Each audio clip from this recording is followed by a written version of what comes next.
या तो अग्नि के पास लेके जाओगे, उस लकड़ी को तब निकलेगी, या उसका घर्षण इतना करोगे आपस में रगड़ दोगे तो निकलेगी। इसकी दो विधि हैं।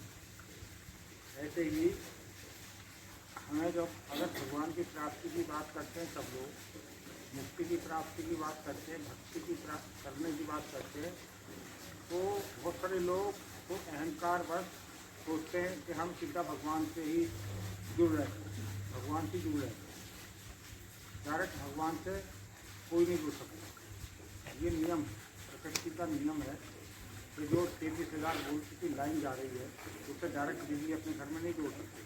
जो जोड़ देगा कुछ जोड़ देगा, फूंक देगा वो सब, बीच में ट्रांसफार्मर लगाना पड़ता है, तभी तो बिजली का हम उपयोग करते हैं।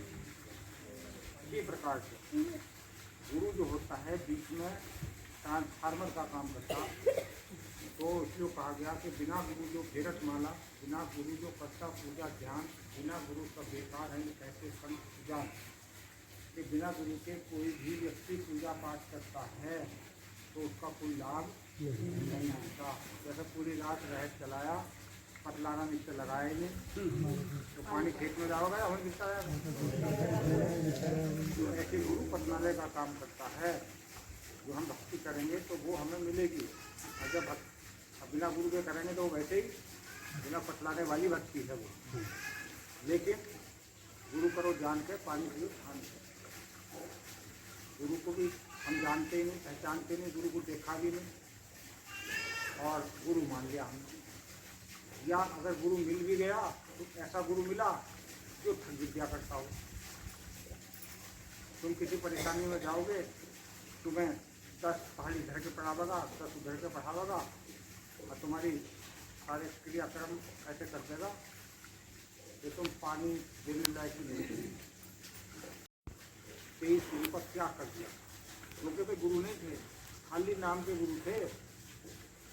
तो शंकर भगवान पार्वती का संवाद तुमने शिव पुराण पढ़ी होगी, जब वो चलते ना, उनका महीना चलता, वो श्रावण का महीना चलता, तो मंदिरों में शिव पुराण पढ़ी जाती है।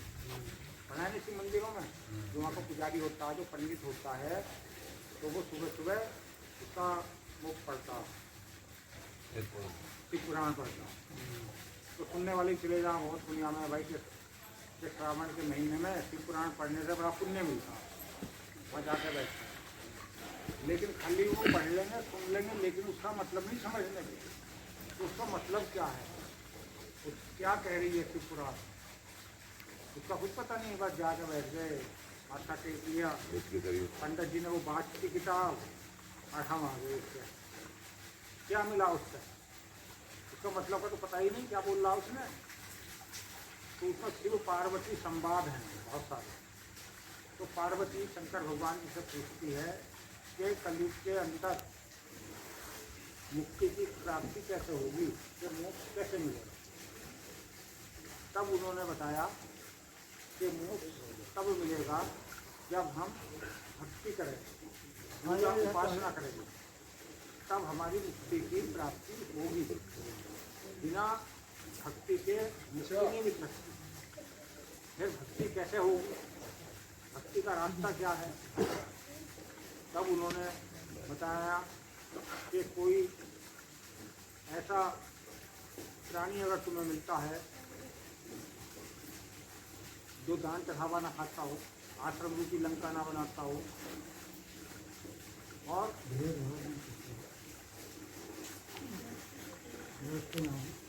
ग्रस्त ना हो, किताब का सहारा ना लेता हो और अपने भक्तों के घर घर जाता हो, ऐसा गुरु अगर है तो वो सच्चा गुरु है। जो दान चढ़ावा खाता है, आश्रम रूपी लंका बनाता है, गृहस्थी भोगता है, किताब का सहारा लेता है, भक्तों के घर नहीं जाता, वो झूठा गुरु है। समझ गए। जिसके अंदर ये 4 बात होंगी तो इन्हें पहचानना है। ये दोनों रास्ते बताते हैं, एक तो ये वाला हो गया, एक ये वाला हो गया। ये वाला झूठा रास्ता, ये वाला सच्चा रास्ता। अब तुम्हें कौन की मृत्यु बड़ी वैसी होती है खराब, बहुतों की खराब हो जाती है। सामान्य व्यक्ति की तो चलो हो रही है दिक्कत परेशानी, तो एक बात समझ में आती है। लेकिन जो खुद अपने आप को उपदेशक कह रहे हैं, धर्म ग्रंथों के ज्ञाता, भगवान के बहुत नज़दीक, दूसरों को उपदेश दे रहे हैं, भक्ति मुक्ति का मार्ग बता रहे हैं, बुरी छल से मत रहे हैं, तो समझो कि क्या है। ये कोई निंदा वाली बात नहीं है। निंदा के लिए रे जाती आंगन कुटी सवाल, जो हमारी कमी को बता दे, गलती को बता दे, वो तो और भी अच्छा है। तो ये कोई निंदा नहीं है। सत्संग का मतलब ही होता है सही बात बताना। तो शंकर भगवान ने पार्वती को यही बताया कि दो रास्ते हैं, एक तो धर्म का, एक अधर्म का। तो भक्ति के लिए किसी का सानिध्य तो लेना ही पड़ेगा। अगर सानिध्य नहीं लेने के हो तो अहंकार नहीं गिरने का, और जब तक अहंकार नहीं गिरने का तो मुक्ति या भक्ति की कल्पना करना ही मूर्खता है। सबसे पहले तो अहंकार ही गिराया जाता। जब अहम गिरेगा, जब वो झुकेगा, तभी तो उस पर कृपा होगी। जब झुकने का नहीं तो कृपा कहाँ खुलती? वो तो अहंकार में रहेगा। अहंकार में रहेगा तो फिर उसे कुछ नहीं मिलने का है। अहंकार ही लोगों में। इसलिए भगवान ने कहा कि जो इसका मन निर्मल हो गया वो ही मुझे प्राप्त करेगा, और उस ऐसे महापुरुष के पास पहुँचेगा उसके अंदर ये चार गुण होंगे। उससे जो है ज्ञान की शिक्षा लेगा। जिसको शिक्षा मास्टर देता है वो भौतिक होती है, एक होती है शिक्षा, वो आध्यात्मिक शिक्षा होती है। तो भौतिक तो हो गया संसारी जगत का, और आध्यात्मिक होगा आत्मा का। हम कौन हैं? हम आत्मा हैं। ये शरीर मिट्टी का है, मिट्टी से मिला मिट्टी में मिलना है। तो हम मिट्टी के लिए तो बहुत कुछ करते रहते हैं, संभालते रहते हैं, संभालते रहते हैं। लेकिन जो हम हैं मूल, जो आत्मा है, उसके बारे में बहुत कम सोचते हैं, उसके बारे में पता ही नहीं है। वह वैसी हवा में उठते रहते हैं। फिर हम भगवान की भक्ति कर रहे हैं, हम मंदिर में जा रहे हैं, मस्जिद में जा रहे हैं, गुरुद्वारे में जा रहे हैं, या सत्संग में जा रहे हैं, प्रवचन सुनने जा रहे हैं।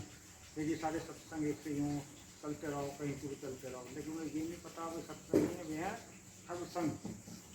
उनका काम है खाली ठगने का। तो भगवान पार्वती को यही बता रहे हैं कि इनसे बचते रहो।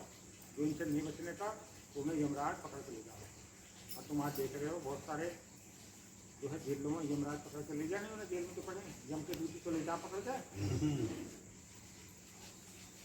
और धर्मराज जो है धर्म के दूत ले जाते हैं उनको मुक्त कर। तो मुक्ति का मार्ग हो गया, एक बंधन का मार्ग हो गया। अब हमें कौन सा ग्रहण करना है ये हमारे ऊपर निर्भर करता है। हमारा काम है उपदेश देने का। कोई मान लगा अच्छी बात है, नहीं मान लगा हो जाने का काम है। ठीक है, अगर तुम अपनी ढोल बजा लो, मैं चल रहा हूँ।